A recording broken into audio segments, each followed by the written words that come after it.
आज का यह वीडियो खेती के इतिहास में सबसे महत्वपूर्ण वीडियो होने वाला है। आज हम बात करेंगे खेती के सबसे बड़े दुश्मन यानी फंगस के बारे में।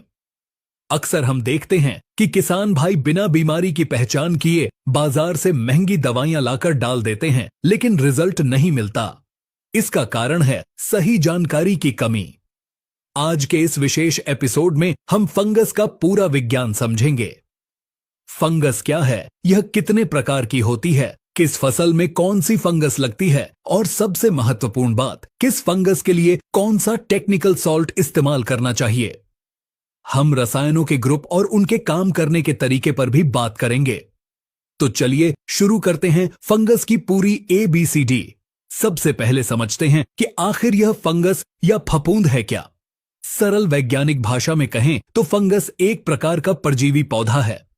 इसमें अपना भोजन बनाने की क्षमता यानी क्लोरोफिल नहीं होता, इसलिए यह जीवित रहने के लिए आपकी हरी भरी फसलों पर हमला करता है और उनसे पोषण चूसता है। फंगस को पनपने के लिए मुख्य रूप से दो चीजों की आवश्यकता होती है। पहली है नमी और दूसरा है तापमान। जब वातावरण में नमी 70% से ज्यादा हो जाती है और तापमान 20 से 30 डिग्री सेल्सियस के बीच होता है तो फंगस का हमला सबसे तेज होता है। अब हम बात करेंगे फंगस के वर्गीकरण की। अगर आप इलाज सही करना चाहते हैं तो आपको यह जानना होगा कि आपकी फसल में लगी फंगस किस खानदान से है।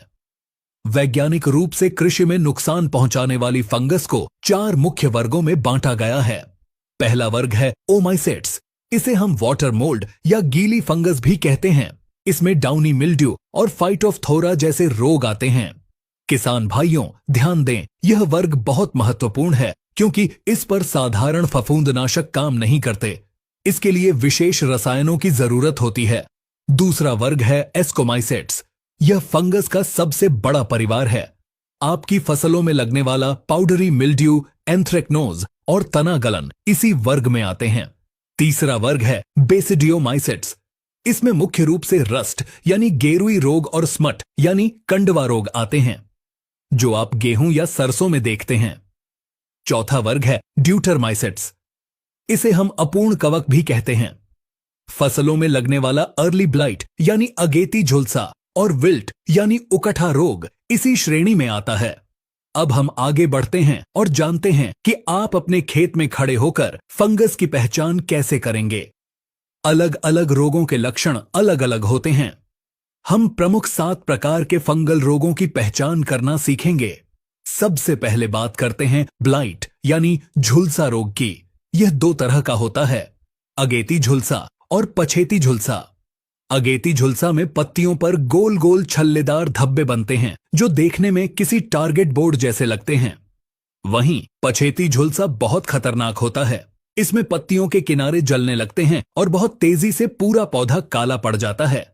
अगर खेत में जाने पर सड़े हुए मांस या मछली जैसी बदबू आए तो समझ लीजिए कि पछेती झुलसा का अटैक हो चुका है।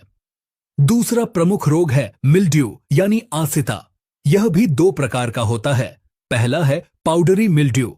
इसमें पत्तों के ऊपर सफेद रंग का पाउडर जमा हो जाता है, जैसे किसी ने राख छिड़क दी हो। यह बीमारी ठंडे और सूखे मौसम में ज्यादा आती है। दूसरा है डाउनी मिल्ड्यू। इसमें पत्तों की ऊपरी सतह पर पीले धब्बे दिखाई देते हैं और ठीक उन्हीं धब्बों के नीचे पत्ते की निचली सतह पर रुई जैसी फफूंद दिखाई देती है। तीसरा रोग है रस्ट या रथुआ। यह मुख्य रूप से गेहूं, मटर और लहसुन में देखा जाता है। इसमें पत्तियों पर लोहे के जंग जैसे लाल, पीले या काले रंग के पाउडर भरे फफोले बन जाते हैं। जब आप इसे हाथ से छूते हैं तो यह पाउडर आपकी उंगलियों पर लग जाता है। चौथा रोग है विल्ट या उकट्ठा। यह जड़ से जुड़ा रोग है। इसमें पौधा ऊपर से तो हरा रहता है, लेकिन अचानक मुरझाकर सूख जाता है। यह फ्यूजेरियम नामक फंगस से होता है। अगर आप ऐसे पौधे की जड़ को चीर कर देखेंगे तो अंदर से वह काली या भूरी दिखाई देगी, क्योंकि फंगस ने पौधे की पानी ले जाने वाली नसों को ब्लॉक कर दिया होता है। 5वां रोग है एंथ्रेक्नोज।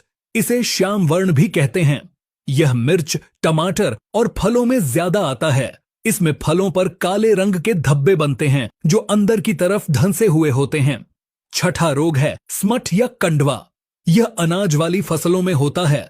इसमें दाने की जगह काला पाउडर बन जाता है, जैसे गेहूं का लूज स्मट या धान का फॉल्स स्मट, जिसे हम हल्दी रोग भी कहते हैं। 7वां रोग है डैम्पिंग ऑफ या आर्द्र गलन। यह बीमारी नर्सरी की अवस्था में आती है।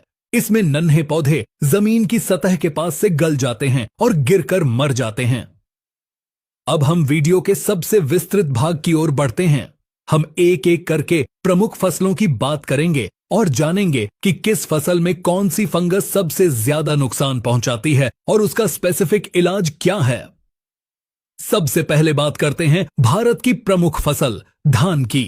धान में फंगस के 3 सबसे बड़े दुश्मन हैं, ब्लास्ट, शीत ब्लाइट और फॉल्स स्मट।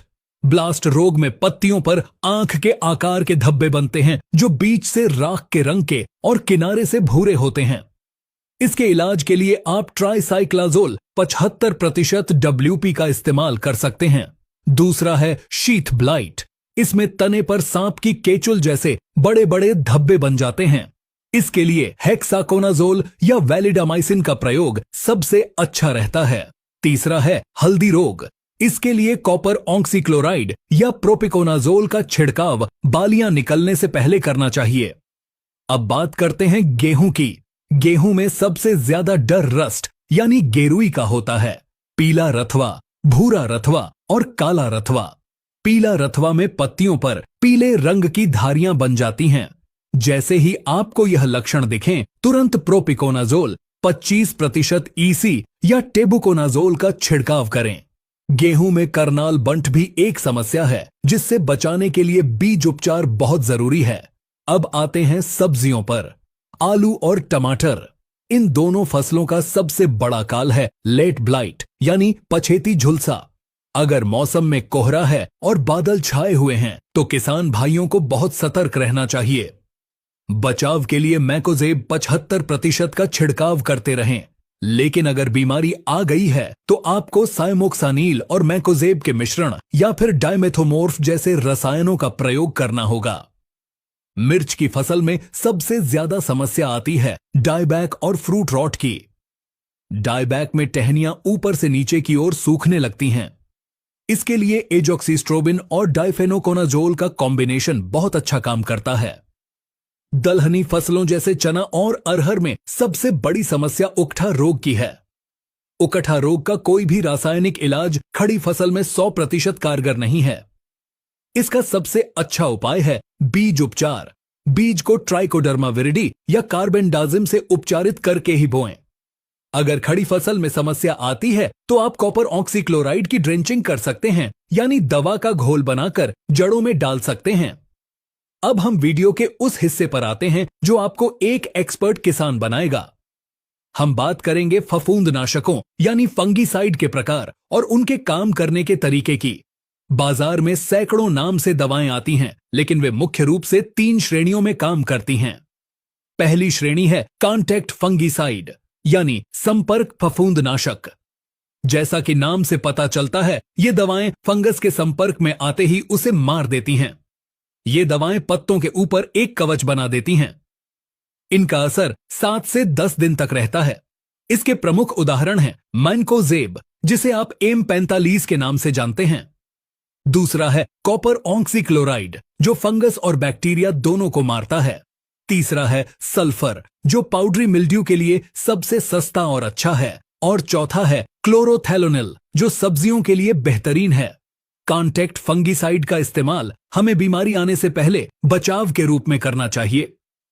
दूसरी श्रेणी है सिस्टमिक फंगीसाइड यानी दैहिक फफूंदनाशक। ये दवाएं बहुत आधुनिक हैं। छिड़काव करने के बाद ये पौधे के सिस्टम में घुस जाती हैं और पूरे पौधे में फैल जाती हैं। अगर फंगस पत्ते के अंदर या तने के अंदर छिपी है तो ये दवाएं वहां जाकर उसे मार गिराती हैं।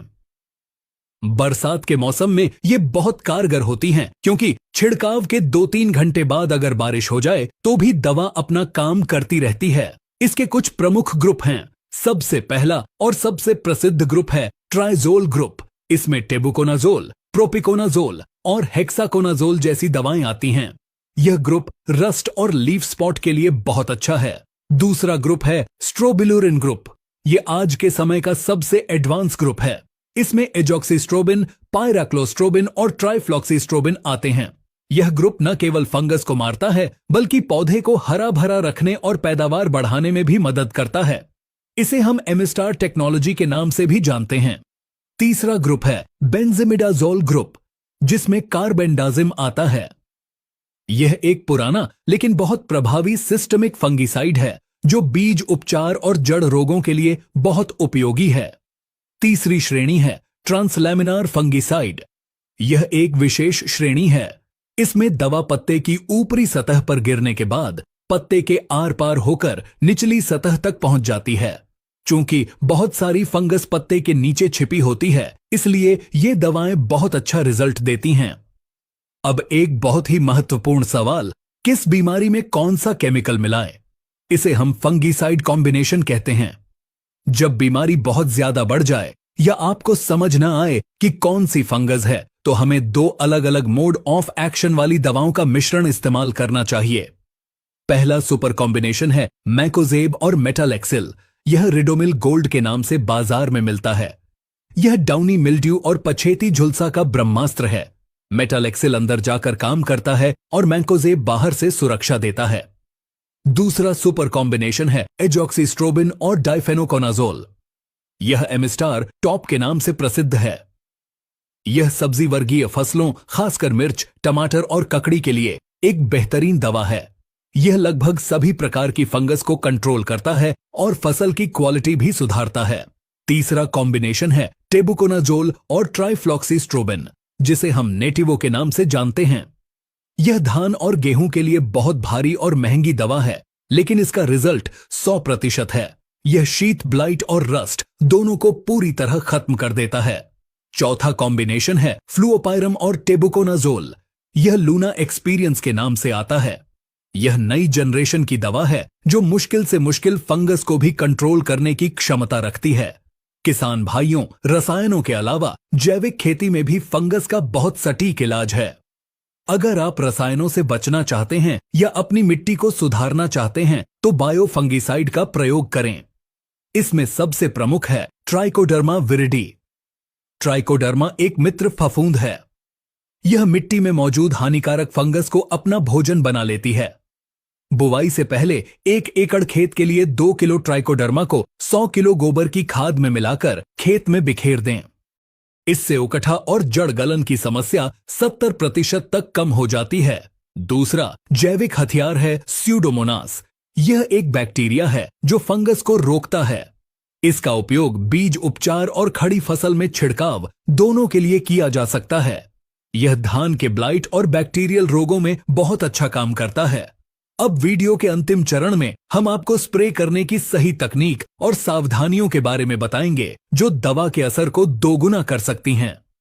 सबसे पहली सावधानी है पानी का पीएच। फफूंदनाशक दवाओं का असर पानी के पीएच पर निर्भर करता है। स्प्रे के लिए इस्तेमाल होने वाले पानी का पीएच 6 से 7 के बीच होना चाहिए। अगर पानी ज्यादा क्षारीय है तो दवा फट सकती है या उसका असर कम हो सकता है। दूसरी बात, स्टिकर का प्रयोग। फंगस की दवा के साथ हमेशा सिलिकॉन आधारित स्टिकर या स्प्रेडर का इस्तेमाल जरूर करें। फंगस के बीजाणु अक्सर पत्तों के नीचे या ऐसी जगहों पर होते हैं जहां दवा आसानी से नहीं पहुंचती। स्टिकर दवा को पूरे पत्ते पर एक समान रूप से फैला देता है और उसे चिपका देता है, जिससे बारिश होने पर भी दवा धुलती नहीं है। तीसरी बात, नोजल का चुनाव। फंगस के लिए हमेशा हॉलो कोन नोजल का इस्तेमाल करें, क्योंकि यह बहुत बारीक फुहारे बनाता है जिससे पौधे के हर हिस्से पर दवा पहुंच जाती है। चौथी बात, दवा बदलने का नियम। कभी भी एक ही टेक्निकल का इस्तेमाल बार बार न करें। अगर आपने पहली बार टेबुकोनाजोल डाला है तो अगली बार एजॉक्सीस्ट्रोबिन का प्रयोग करें। बार बार एक ही दवा डालने से फंगस में प्रतिरोध क्षमता विकसित हो जाती है और दवा काम करना बंद कर देती है। इसे हम रेजिस्टेंस मैनेजमेंट कहते हैं। अंत में मैं यही कहना चाहूंगा कि फंगस से लड़ने के लिए सिर्फ दवा नहीं, बल्कि सही समय और सही पहचान सबसे जरूरी है। अपनी फसल का नियमित निरीक्षण करें। जैसे ही कोई लक्षण दिखे, तुरंत विशेषज्ञ की सलाह लें या हमारे बताए गए लक्षणों से मिलान करें। खेत में साफ सफाई रखें और फसल चक्र अपनाएं। एक ही खेत में बार बार एक ही फसल न लगाएं। किसान भाइयों, हमने पूरी कोशिश की है कि इस वीडियो में फंगस के विज्ञान से जुड़ी हर छोटी बड़ी जानकारी आप तक पहुंचाई जाए। यह जानकारी बहुत शोध और अनुभव के बाद तैयार की गई है। अगर आप इन तरीकों को अपनाते हैं तो निश्चित रूप से आपकी खेती की लागत कम होगी और उत्पादन बढ़ेगा। अगर आपको यह जानकारी ज्ञानवर्धक लगी हो तो इस वीडियो को लाइक करें और अपने साथी किसान भाइयों के साथ शेयर जरूर करें ताकि वे भी अपनी फसल को बचा सकें। खेती से जुड़ी ऐसी ही सटीक और वैज्ञानिक जानकारी के लिए टेक्निकल एग्रीकल्चर चैनल को सब्सक्राइब करना न भूलें। मिलते हैं अगले वीडियो में एक नई जानकारी के साथ। तब तक के लिए धन्यवाद। जय हिंद, जय किसान।